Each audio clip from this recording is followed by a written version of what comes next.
Muy buenas a todos, bienvenidos un día más al canal. Estamos de vuelta por aquí para comentar varias cosas. Lo primero, hemos tenido esta semana el reporte sobre los depósitos bancarios. Eso sí, hasta fecha del 15 de marzo. Habrá que ver si los próximos datos revelan que durante el 15 de marzo hasta el día de hoy las cosas han ido empeorando, pero ya tenemos alguna visibilidad de lo que está pasando en los depósitos de los bancos y cómo de hecho en los pequeños bancos están cayendo fuertemente.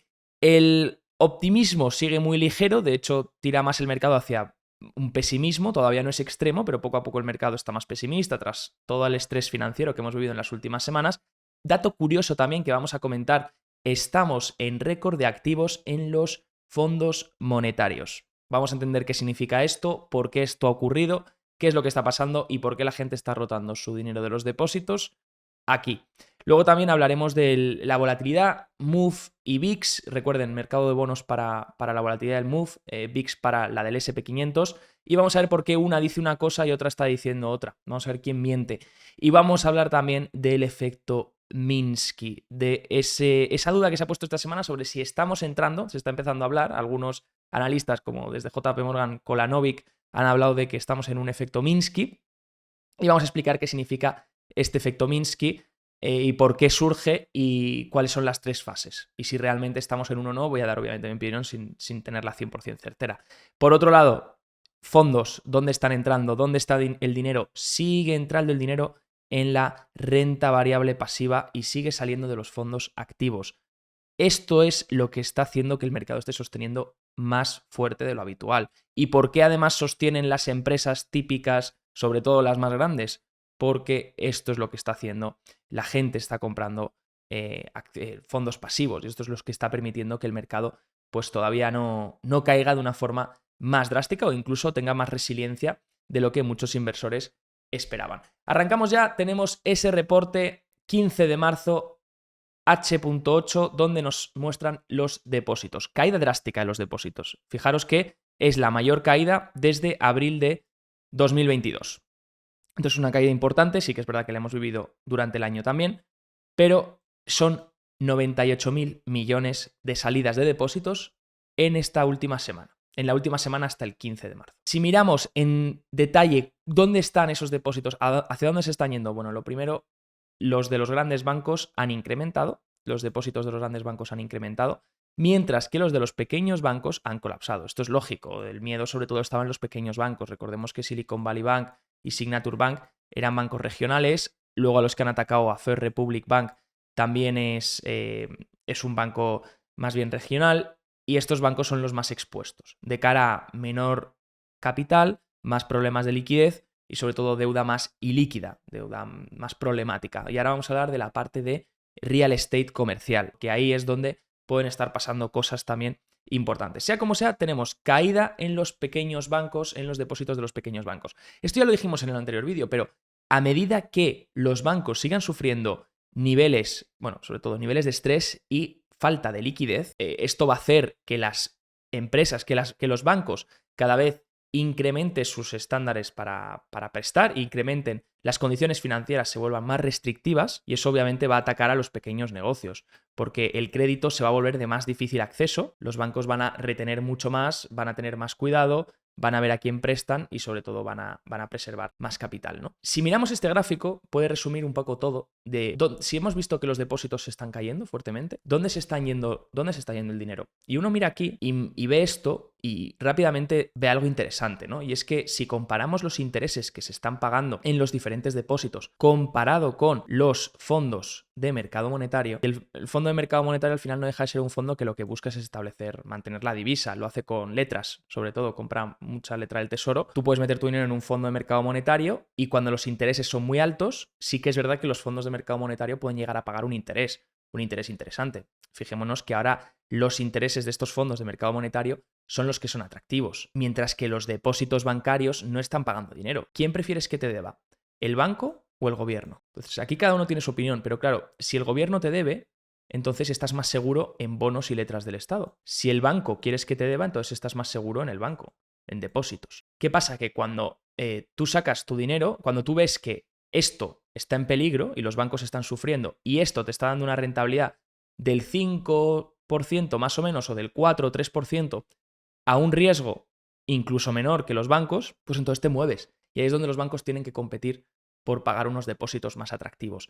Ahora mismo el dinero es donde se está yendo a los fondos monetarios. Los fondos monetarios lo que buscan es mantener el poder adquisitivo, mantener la divisa comprando letras, pero que sea posiblemente interesante por tener tu dinero aparcado ahí. Además, es un momento cuando los activos de los fondos monetarios incrementan, puede ser un momento donde la gente tenga miedo. Puede ser un momento de capitulación también. Fijaros los momentos en los que incrementan los activos de los fondos monetarios. ¿Por qué? Porque la gente saca su dinero de los activos, saca su dinero de la bolsa, saca su dinero de la renta fija, saca su dinero de las commodities y lo mete al efectivo. Entonces lo mueve a un fondo monetario. Y fijaros que están en niveles que no veíamos en récord. De hecho, esta semana compartía Bank of America que el incremento que ha habido en los fondos monetarios es el mayor desde 2020, desde abril de 2020. ¿Recordáis en abril de 2020 que fue esto? Fue cuando hubo el pánico de la pandemia. Entonces, ahora está volviendo a pasar. ¿Puede ser un signo de capitulación? Sí, también puede ser un signo de que es donde el dinero está más atractivo ahora, que no hay un competidor realmente atractivo como para poner tu dinero ahí. Entonces, a nivel de rentabilidad-riesgo, pues es lo que los inversores están viendo ahora y se están protegiendo aquí en los fondos de mercado. De hecho, Neil Kashkari acaba de hablar de la Reserva Federal y ha dicho, la situación que estamos viviendo, ojo porque esto es importante, Kashkari que decía en unas cuantas semanas que dentro de sus pronósticos no estaba la recesión. Pues dice, la situación que estamos viviendo nos está llevando poco a poco hacia una recesión. La pregunta es, ¿cómo de significante será el evento crediticio? Esto es importante, porque ya poco a poco van asumiendo que a lo mejor sí que tenemos una recesión. Aunque sea una recesión leve, sí que hay esa recesión, ¿no? Dice también que es positivo en la salida de los depósitos, porque dice que se han desacelerado, ¿vale? Recordemos que esto es hasta el 15. Esto es hasta el 15. Esta salida de depósitos ha sido hasta el 15 de marzo. Según Kashkari, pues esto se ha desacelerado. Eso sí, dice, los mercados de capital han estado cerrados, sobre todo estos días, el fin de semana. También dice que hay otros bancos, hablando de los bancos, que tienen exposición a bonos a largo plazo también, esas carteras de hold to maturity, ¿no? Esos activos hasta vencimiento, y también a pérdidas en deuda de real estate comercial. También otro síntoma de falta de liquidez que se está viendo es esto que ha pasado esta semana. Fijaros que, lo primero, si hablamos de bonos de estadounidenses, ¿vale? US Treasuries, los bonos estadounidenses, recordemos que los bancos centrales globales tienen muchos bonos estadounidenses, ¿vale? De hecho, han caído, están vendiéndolos. Si no me equivoco, Japón es uno de los mayores, China y Japón son uno de los mayores poseedores de bonos estadounidenses si hablamos de entidades extranjeras. Bueno, pues esta semana han caído por 76.000 millones en una semana. Eso es una barbaridad, es una barbaridad. No sé si me equivoco, es la mayor caída desde 2014. Entonces hablamos de que ha pasado ya un tiempo para ver una caída así. ¿Por qué puede ser esto? Bueno, pueden estar vendiendo los bonos. Cuando vendes el bono está denominado en dólares. Cuando vendes el bono, ¿qué obtienes? Dólares. Entonces pueden estar vendiendo, tienen en balance bonos, que normalmente los mantienen ahí en los balances, y los están vendiendo para obtener dólares. Esto puede significar que hay problemas de liquidez, sobre todo en dólares. ¿Por qué? Porque también, además, recordemos que la semana anterior hablábamos de que se había puesto esa ventana del FIMA donde se permitía entre bancos centrales pues acceder a una especie de repo, ¿no? Entonces obtenías financiación, obtenías liquidez a cambio de dar un colateral. Entonces los otros bancos centrales pueden usar estos colaterales que tienen, estos treasuries que tienen, pueden darlos a cambio de recibir dinero. Bueno, pues eso se ha usado en un récord de 60.000 millones. Para que nos comparemos, en la pandemia se usó 1,4 mil millones. Fijaros el incremento que hay entre 2020, cuando se usó en la pandemia, y ahora, 2022. Lo cual muestra, de nuevo, esta facilidad, de hecho, que fue establecida en marzo de 2020, ponen aquí es de Bloomberg, permitía aliviar las presiones en los mercados y permitía a los bancos centrales dar sus UST, sus bonos estadounidenses, como colateral a cambio de obtener liquidez en dólares, lo cual es demandado durante tiempos de estrés, porque hace falta, necesitas liquidez. Entonces, esto está mostrando, de nuevo, problemas de liquidez, que es a donde veníamos la semana pasada. ¿Eso todo cómo se traduce? Bueno, pues por eso estamos viendo en los mercados de bonos, en los mercados de renta fija y sobre todo bonos del tesoro, que veíamos la volatilidad la semana pasada de los bonos del tesoro, no de todo el mercado de renta fija, sino de los bonos del tesoro. Por eso estamos viendo la volatilidad dentro del mercado de bonos del tesoro dispararse. Por eso estamos viendo la caída del interés del 2 años. Si miráis el 2 años, hace, yo qué sé, un mes y medio, estaba por encima del 5%, que era un nivel que no veíamos desde el 2007, y ahora está en el 3 y algo. O sea, que ha tenido una caída muy drástica. Y esa caída muy drástica tiene que ser incluso por demanda en esa parte porque el interés cae cuando hay una demanda superior. O sea, si hubiese una venta, el interés subiría, precio e interés van inversos. Entonces, incluso con un interés, incluso con una demanda subiendo y una posibilidad de bancos centrales vendiendo bonos estadounidenses para necesitar liquidez, tienes el tipo de interés que cae fuertemente, hay una volatilidad muy grande, la gente está buscando ese colateral, esos bonos de calidad, y se está yendo a esa parte corta de la curva, que normalmente es la que suele caer cuando hay signos de estrés. Recordemos que la curva está invertida porque el 2 años o el 1 año, depende, bueno, los tramos cortos están por encima de los tramos largos, vamos a poner 10 años y 2 años para comparar. Pero ¿qué pasa? Que cuando la curva se desinvierte, esta es la que cae más fuerte, mientras el 10 años se mantiene más o menos. Puede caer, pero cae más lentito, ¿no? Y entonces lo que hace es que la curva, pues poco a poco, se vaya desinvirtiendo. Entonces se va desinvirtiendo porque la presión está aquí en la parte corta. Y ahí es donde tenemos la volatilidad también. El vídeo de hoy está patrocinado por Bison Trade, el broker online de Miralta Bank, entidad española regulada y supervisada por el Banco de España y la CNMV. Su objetivo es dar un servicio de alta calidad poniendo foco en las siguientes áreas: seguridad, banco y broker regulados, multiplataforma, tecnología avanzada, acceso a multiproducto, acciones, fondos, renta fija, opciones, divisas y mucho más. Y mi parte favorita, la educación y formación para los clientes. Ofrecen tarifas muy competitivas en relación a otros bancos españoles y una atención al cliente excepcional. Visita bisontrade.com y podrás ver más información o probar su plataforma demo. Por otro lado, llegamos al efecto Minsky. Estamos en un Minsky Moment, como se está denominando. El Minsky Moment fue inventado por Hyman Minsky y bueno, tenéis aquí el libro de Hyman Minsky, Stabilizing an Unstable Economy. Yo no lo he leído, ¿vale? Entonces no lo puedo recomendar, pero sí que he tenido buenas recomendaciones de gente de la que confío mucho que me ha recomendado el libro.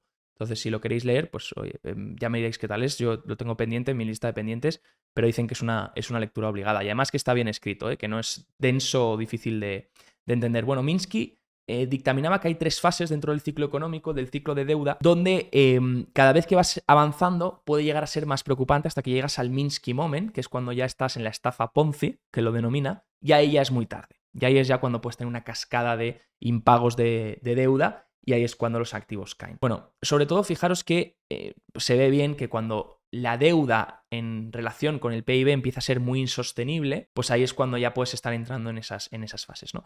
Lo primero, la fase de hedge financing. Esta es la fase menos peligrosa, es la fase cuando empieza el ciclo de deuda, cuando estás empezando la recuperación, que en principio los cash flows pueden pagar tanto los intereses de la deuda como el principal, ¿vale? Entonces ahí no hay ningún problema porque la deuda no es mala siempre y cuando puedas pagarla. La deuda lo que te permite es incluso generar, si esa deuda te puede ayudar a generar más productividad o generar más retorno, pues oye, genial, siempre y cuando puedas pagarla y hacer frente a la deuda, a los intereses de la deuda y también al principal, que es el pago de la deuda. Pues cuando estás en hedge financing, ese no es un problema. ¿Qué ocurre? Que luego empieza la parte especulativa. La parte especulativa es ya cuando los cash flows te permiten también pagar los intereses, pero no te permiten pagar el principal. No tienes dinero de sobra para pagar el principal. Pero ¿qué pasa? Como puedes pagar los intereses, no hay problema, porque vas pagando los intereses, tu activo se sigue apreciando en valor, porque el mercado está creciendo, el ciclo de deuda está creciendo, y entonces vas refinanciando la deuda. Vas refinanciando la deuda para pagar el principal. Pero luego eso acaba llevando a la parte Ponzi, que es cuando los flujos de caja que generas no te permiten pagar ni los intereses de la deuda, ni tampoco te permiten pagar el principal de la deuda. Y ahí es donde necesitas más deuda que retroalimente estos cash flows de deuda. Y esa deuda necesita más deuda que retroalimente la deuda. Y ahí es donde se vuelve un Ponzi, ¿no? Un poco lo que pasó, esto es exactamente es lo que pasó con la deuda inmobiliaria, los préstamos hipotecarios en el 2008. Sí que es verdad que podríamos estar en la fase especulativa, todavía la fase de Ponzi no parece que haya ninguna zona en la que se pueda ver, pero sí en la fase especulativa, ¿no? Donde poco a poco la deuda sobre todo se vuelve un problema el principal e incluso los intereses a medida que los tipos de interés van incrementando, sobre todo para la deuda que tenga tipos variables. Bueno, ¿cómo se ha comportado el mercado esta semana? Hemos tenido sobre todo comunicación sigue haciéndolo bien, uno de los mejores sectores del año. También es verdad que tiene una alta sensibilidad a los tipos de interés. Los tipos de interés han ido a la baja, pues comunicaciones lo ha hecho muy bien, ¿vale? Porque tiene una sensibilidad bastante alta. Además, teníamos unas valoraciones muy atractivas. Lo vimos en el resumen 2023, este sector.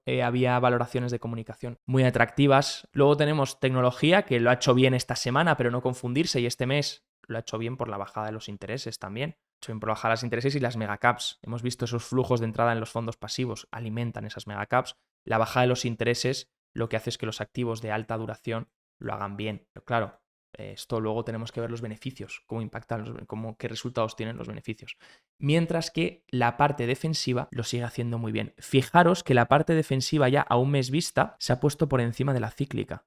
Fijaros que la cíclica empezaba muy bien el año. Si miráis los vídeos que hicimos desde el principio de año 2023, hablábamos de que lo cíclico estaba volviendo a tirar por un efecto de Goldilocks. La gente descontaba que la economía estaba más fuerte de lo habitual y que no iba a haber recesión. Y entonces lo cíclico lo empezó a hacer súper bien, mientras que lo defensivo se quedó muy atrás. Y estuvimos diciendo, hay que mirar lo defensivo, porque de hecho lo defensivo es que se estaba quedando barato, otra vez, porque la gente estaba ignorándolo mientras que se estaba yendo a lo cíclico. Ahora lo cíclico a un mes vista ya lo está haciendo peor y los defensivos lo están haciendo un poquito mejor. A ver, es verdad que no estás teniendo rentabilidades buenas, pero lo están haciendo mejor. Estar posicionado en defensivo lo ha hecho mejor el último mes que estar posicionado en cíclico, que era lo que había empezado bien el año. Así que yo seguiría así, yo seguiría mirando temática defensiva, sobre todo mientras los riesgos de liquidez persistan, seguiría mirando hacia renta fija, sobre todo la parte de bonos del Estado o letras, y miraría parte defensiva también. Si miramos la volatilidad, vemos una divergencia bastante interesante. Fijaros que el índice de volatilidad del MOVE, del mercado de bonos, sigue incrementando, o está alto, está en niveles altos, mientras que la del SP500, el VIX, se ha ido a la baja en los últimos días. Entonces aquí está habiendo una divergencia, porque normalmente van bastante ligados. Cuando el MOVE incrementa en volatilidad, suele ir acompañado de un incremento en la volatilidad en la renta variable.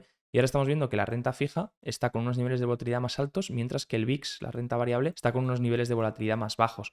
Entonces veremos quién está mintiendo, si la renta fija va a calmar la volatilidad estos días y va a ajustar otra vez a la baja, o el VIX o la renta variable tiene que ajustar esa volatilidad al alza también. Mientras tanto, SP, esta zona es la que marcábamos los últimos días, esta zona es la zona más importante en mi opinión. Fijaros que ya ha habido doble rechazo, rechazo aquí, rechazo aquí. Seguimos otra vez en este canal, ¿vale? Ahora, ¿qué niveles tenemos? Bueno, está haciendo muy bien de soporte esta media de 200, la media de 200 que es la línea roja, ¿vale? Los 3.932 puntos hicieron de soporte muy bien y al final el índice pues cerró incluso en positivo aguantando ese soporte. También lo aguantó el día anterior. ¿Cuándo se libera riesgo? En mi opinión, cuando se rompa la media de 200, que está en los 4.014 puntos y se empiece a liberar el índice por esta zona, entre los 4.040 y los 4.080, incluso rompiendo este máximo que hubo aquí de los 4.045 aproximadamente, pues a partir de los 4.050. Luego ya la siguiente resistencia obviamente será esta, en los 4.115 y luego ya 4.150 y 4.200. Michael Hartnett ha dicho 4.200 corto, ¿vale? Que dice que no cree que el índice supere los 4.200. Veremos.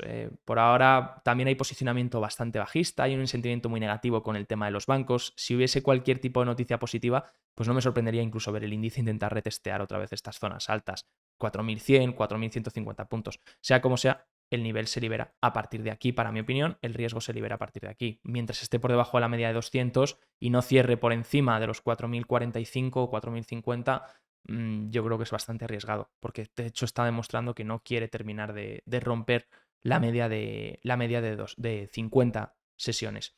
El Dow Jones lo mismo, tiene un nivel muy importante aquí, todavía no lo ha recuperado, rechazó el otro día. La tendencia de la media de 50 sigue siendo hacia la baja, entonces yo esperaría también que haya una recuperación del Dow por encima de los 33.200 aproximadamente, que ahí sería cuando volvería a recuperar esta consolidación, que de hecho es la que lleva haciendo prácticamente durante varios años. El IWM, si miramos, que es el Russell 2000, el ETF del Russell 2000, que nos da un poquito más de fondo de mercado porque tenemos más de 2.000 acciones, en vez de mirar solo 30 o solo 500, bueno, pues vemos que niveles importantes, ¿vale? Lo primero, esta caja es importante porque llevamos ahí todo el año también, todo 2022 ha estado limitada en esta caja, ¿vale? Que está haciendo el IWM. Entonces, la zona alta es preocupante igual que la zona baja. Fijaros que parece ser que estamos yendo a retestear esa zona baja hasta que no recuperemos las medias aquí, que serían media de 50 y media de 200 más o menos, pues yo no liberaría riesgo de intentar buscar la parte alta. Hasta entonces yo creo que posiblemente podría incluso retestear la zona baja, hacer un engaño y luego volver otra vez a recuperar. Y ya, obviamente, si perdemos esto sería lo preocupante. Lo digo por los volúmenes, ¿vale? Que son bastante fuertes estos últimos 3 días. Así que el IWM sigue también en niveles de riesgo hasta que no libere estas zonas por encima de 180, incluso esperar a que libere esto, ¿no? 190, por encima de 190. Yo tendría bastante cuidado también con el IWM. Mientras tanto, seguimos con este esquema. Poco a poco vemos cómo lo primero, las condiciones financieras se van apretando y poco a poco hay más riesgos de liquidez. Obviamente todavía no vemos la recesión, de hecho dudo que la veamos todavía en el corto plazo porque sigue habiendo indicadores que se mantienen fuertes. PMIs han salido fuertes, venta de casas ha vuelto a recuperar fuertemente este mes, el GDP Now de Atlanta espera que el PIB de esta semana salga por encima del 3% el primer trimestre de 2023, así que todavía parece ser que la economía se mantiene resiliente, pero la Fed sigue teniendo esos problemas. Que aunque, ojo, la Fed deje de subir tipos, puede seguir manteniéndolos en 5%. Y eso también tiene un efecto restrictivo. No nos equivoquemos, que la Fed pause la subida de tipos no significa que no tenga un efecto restrictivo mantener los tipos de interés durante más tiempo en el 5%, y más sobre todo cuando sigues con la reducción del balance. Aunque algunos dirán, no, pero el balance incrementa estas últimas semanas. Sí, por préstamos, pero eso debería evaporarse cuando finalicen. Entonces, si la Fed sigue con el QT y la Fed sigue manteniendo los tipos altos y no hay recortes de tipos, entonces las condiciones obviamente financieras se van a seguir apretando y eso poco a poco pues, va a ir debilitando la economía, ¿no? Iremos viendo, sea como sea, todo esto y mucho más en las próximas semanas. Espero que os haya gustado y nos vemos, como siempre, en la siguiente.